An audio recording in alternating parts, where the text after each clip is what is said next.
এদিকে ঢাকাতেও রয়েছে বৃষ্টির আভাস, সেই খোঁজ রাখছেন তানজিলা খান মিম। আবহাওয়া পরিস্থিতির সবশেষ খবর জানাতে ঢাকা বিশ্ববিদ্যালয় এলাকা থেকে সরাসরি যুক্ত হয়েছেন তিনি। মিম, আমরা দেখছিলাম প্রতিবেদনে দেশের বিভিন্ন স্থানে বৃষ্টি হয়েছে, রাজধানীতেও বৃষ্টির আভাস ছিল। আজকে কি বলছে আবহাওয়া অফিস?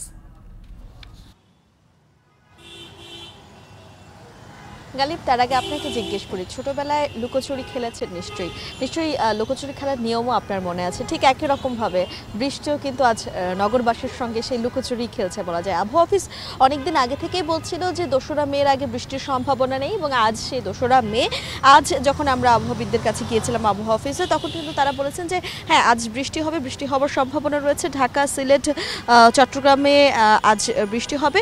এবং আমরা দেখেছি যে চট্টগ্রামে কিন্তু বৃষ্টি হয়েছে, সিলেটে তো তারও আগে থেকে বৃষ্টি হচ্ছে। তবে এই অন্যান্য জেলাগুলোতে বৃষ্টি হয় যেটি হচ্ছে যে ঢাকার তাপমাত্রা কিছুটা হলেও আগের থেকে কমে এসেছে, এবং তবুও আসলে রাজধানীবাসী সেই বৃষ্টির অপেক্ষায় রয়েছে, কারণ বৈশাখ মাসের অনেকগুলো দিন পার হয়ে গেছে। প্রবীণ যারা রয়েছেন তাদের সঙ্গে যখন আমরা কথা বলছিলাম, তারা বলছিলেন যে আগে যখন প্রায় 20-30 বছর আগে গরম যে ছিল না একেবারে তা না, কিন্তু গরম থাকলেও তখন আসলে অনেক বড় বড় গাছ ছিল, অনেক বেশি পরিমাণের গাছ ছিল, ছায়াটাও পর্যাপ্ত ছিল। কিন্তু এখন এই নাগরিক জীবনে আমরা যে পরিমাণ গাছ কাটছি, তাতে করে আসলে গাছের নিচে যে আশ্রয় নেওয়া যাবে সেরকম গাছের সংখ্যা কিন্তু আসলে খুবই কম। তবে কিছু নির্দিষ্ট জায়গা রয়েছে, যেমন আমরা জানি মিন্টু রোডের যে এলাকাটি রয়েছে, ঢাকা বিশ্ববিদ্যালয় যে এলাকা রয়েছে, এবং ধানমন্ডি লেকে আমরা গিয়েছিলাম, সেখানে আমরা প্রচুর অনেক পথিককে আমরা দেখেছি যারা গাছের নিচে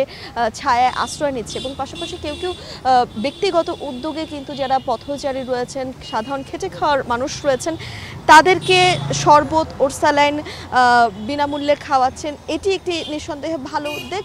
তবে যারা সাধারণ খেটে খাওয়া মানুষ রয়েছেন, রিক্সা চালক, সিএনজি চালক, তারা যেটা বলছিলেন, কিছুটা বৃষ্টির দেখা পেলে আবহাওয়া যদি শীতল হয়ে যায় এবং একটা স্বস্তি যদি নেমে আসে নগর জীবনে, তখন স্বাভাবিক যে জীবনযাত্রা সেটি কিন্তু আবারও তারা সকলেই করতে পারবে। পাশাপাশি এই যে তাদের রিক্সা কিংবা গাড়ি চালাতে যে কষ্টটা, সেই কষ্টটাও কম হবে, এবং যাত্রীর দেখাও কিন্তু তারা পাবেন। গালিব, ঢাকার আবহাওয়ার পরিস্থিতি জানাচ্ছিলেন সহকর্মী তানজিলা খান মিম।